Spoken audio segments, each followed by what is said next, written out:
अस्सलाम वालेकुम। आज की मेरी वीडियो एक दोस्त की फरमाइश के ऊपर, उन्हें ख़ास तौर पर मेरे कमेंट बॉक्स में कहा कि पित्ते की पत्थरी के ऊपर या पित्ते की पत्थरियों का ट्रीटमेंट के बारे में कुछ मालूमात। तो मैंने सोचा कि उस दोस्त की बात के ऊपर फ़ैसला करूं। लिहाजा आपने किसी भी किस्म की बात पूछनी हो, आप कमेंट करें, मैं उसके ऊपर इंशाल्लाह वीडियो दे दूंगा आपको, पूरी मुकम्मल डिटेल के साथ और मुकम्मल मालूमात के साथ। होम्योपैथी के अंदर ऐसे अमराज का इलाज भी मौजूद है जो कुछ लोग समझते हैं कि शायद नहीं है। सिर्फ ये है, कुछ केसेस ऐसे होते हैं जिनमें टाइम दरकार होता है, यानी कि थोड़ा सा वक्त लगता है, मरीज़ जल्दी में होता है, इसलिए होम्योपैथ उस केस को टच नहीं करते। तो मेरी आपसे दरख्वास्त है, अगर आप कुछ पूछना चाहते हैं आप कमेंट में अपना राय दें, मैं इंशाअल्लाह उसके ऊपर मुकम्मल डिटेल के साथ आपकी बात के ऊपर या आपके जो आपको जिस चीज़ की ज़रूरत है, जिसकी मशवरा चाहिए, मशवरा दूंगा। अस्सलाम वालेकुम। मेरी वीडियो को लाइक करें, सब्सक्राइब करें और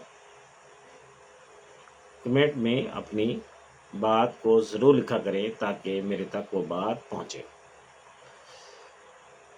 पित्ते की पथरियाँ या सफ़रवी पथरियाँ, दर्द जिगर, ये जिगर के साथ होता है, यानी कि नीचे जिगर के साथ टच होता है और अक्सर लोग दर्द जिगर भी कहते हैं।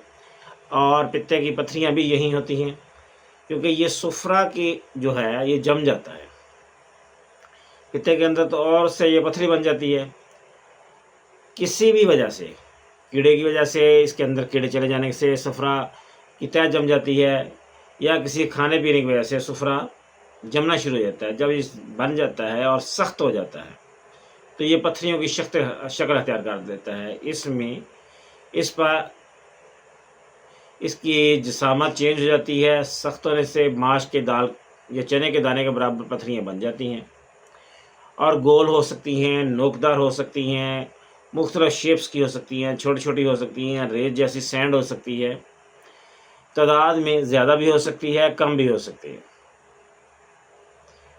जब ये पथरी या रेत स्लिप होके बाइल डक्ट में आती है, सुफरा की नली जिसमें से नली होती है, पित्ते से नली आती है हमारे जिगर में, जिगर के साथ फिर मैदे में, जब ये उसमें आती है तो हमें तकलीफ़ देती है। इसकी वजह से दर्द होता है। जब पथरी पित्ते से स्लिप होकर इस डक्ट में आ जाती है तो उसके वजह से दर्द होता है, तो उससे तकलीफ़ होती है।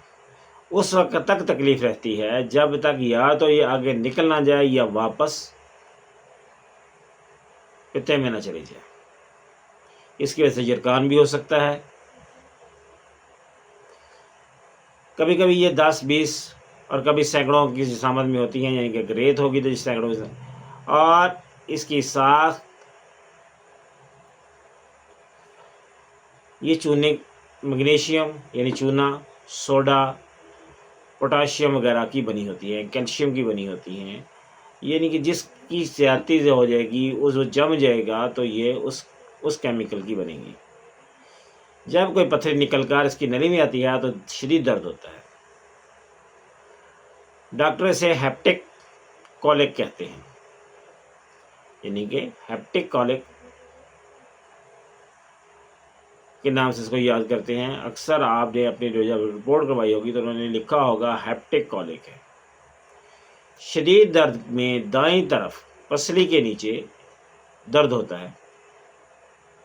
शदीद दर्द जो होता है दाईं जगह शुरू होता है और ये दाईं तरफ हो सकता है और पसलियों के नीचे होता है, और कई दफ़ा ऐसा लगता है कि ये मैदे में हो रहा है क्योंकि इसके लास्ट पॉइंट जो है मैदे के साथ अटैच होता है, तो कई दफ़ा ऐसा लगता है ये मैदे में ही दर्द हो रहा है और मैं इसका दर्द मैदे में महसूस होता है। असल में दर्द ये पित्ते का बैक पे हो रहा होता है।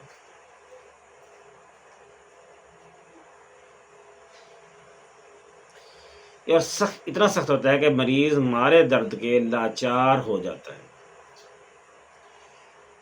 درد کی ٹیسیں پشت میں، پیٹ میں، دائیں کندھے تک جاتی ہیں۔ شدید درد میں مریض بے ہوش ہو جاتا ہے جب تک پتے کی پتھری جو ہوتی ہے واپس نہ چلی جائے یا ڈوڈینیم میں نہ آ جائے، یعنی کہ آنت میں نہ آ جائے۔ سفرہ کی نلی بند اگر سفرہ کی نلی بند ہو جائے تو یرکان ہونے کا عرضہ ہوتا ہے، مریض کا جی بتلاتا ہے، یعنی کہ الٹی آنے کو دل کرتا ہے،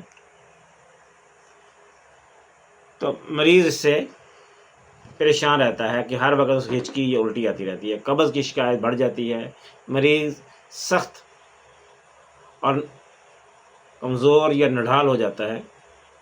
دائمی قبض، اس کے اسباب جو ہے، یعنی کہ اس مرض کے پیدا ہونے کے 2-3 اسباب مین ہیں۔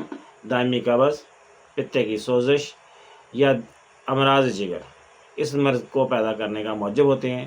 نیز زیادہ گوشت کھانا یا زیادہ شراب پینا، سست اور عاشقانہ زندگی بسر کرنا، ورزش نہ کرنا، یہ سب اس کے اسباب ہیں۔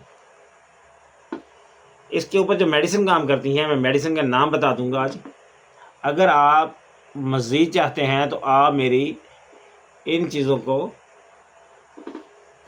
نوٹ کر لیں، جو میڈیسن بتا رہا ہوں میں، میڈیسن جب آپ ڈسکس کروں گا تو اس کے اندر اس کا تمام ڈیٹیلز موجود ہوگی، پھر آپ کو سمجھ آئے گی کون سی میڈیسن کب اور کس علامت میں لینی ہے۔ لیکن ابھی صرف میں اس کا علاج بتاؤں گا۔ ان میڈیسن کے اندر اس کا علاج موجود ہے۔ کلکیریا کار، بربرس ویلگرس، ایکونائٹ، بیلاڈونا، سلیشیا، ہیپرسلف،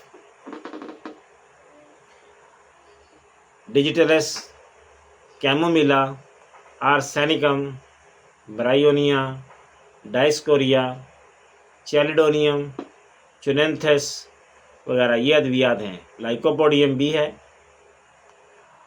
اور میں نے اپنے کچھ تجربے کی بنیاد پہ آپ سے کچھ بات بتا دیتا ہوں۔ اس میں فلٹوری اور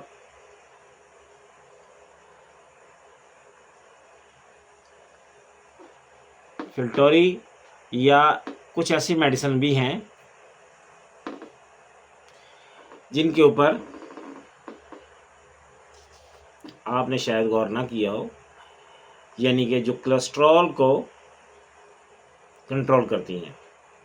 اگر کولیسٹرول بڑھ جائے تب بھی پتے میں پتھری بن سکتی ہے، یہ بھی دیکھا گیا ہے۔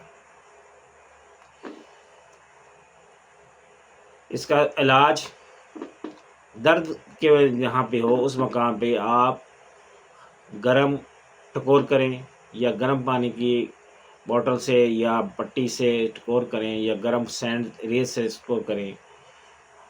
مریض کو کیک بار بار آتی ہو تو برف کے ٹکڑے چوسنے کے لیے دیں۔ اگر قبض ہو تو اسے فوراً انیمیا کروائیں، یا قبض ختم کرنے کے لیے کوئی نہ کوئی سبب استعمال کریں۔ پینے کے لیے سوڈا واٹر یا دودھ، اگر دودھ اور سوڈا واٹر ملا کر دیں تو زیادہ بہتر ہے۔ روغن بادام اس کے لیے زیادہ اچھا ہے۔ تازہ میوہ جات سبزیاں استعمال کریں۔ شراب، نشاستہ دار اغذیہ سے پرہیز کریں۔ لیکن میں آپ کو ساتھ ساتھ کچھ چیزیں مین میں سے ایک چیز بتا دیتا ہوں۔ ایسے پیشنٹ کو اگر سرکہ سیب استعمال کروایا جائے تو پتھری بہت جلد نکل جاتی ہے۔ اگر چھوٹی پتھری ہو تو ویسے ڈیزالو ہو جاتی ہے۔ سرکہ سیب جو ہے اس کو مسلسل استعمال کریں۔ اکثر پیشنٹ جو لگاتار سرکہ سیب استعمال کرتے ہیں، 3 4 مہینے لگاتار استعمال جنہوں نے کیا ہو، ان کی پتھری ختم ہو جاتی ہے۔ السلام علیکم ورحمۃ اللہ وبرکاتہ۔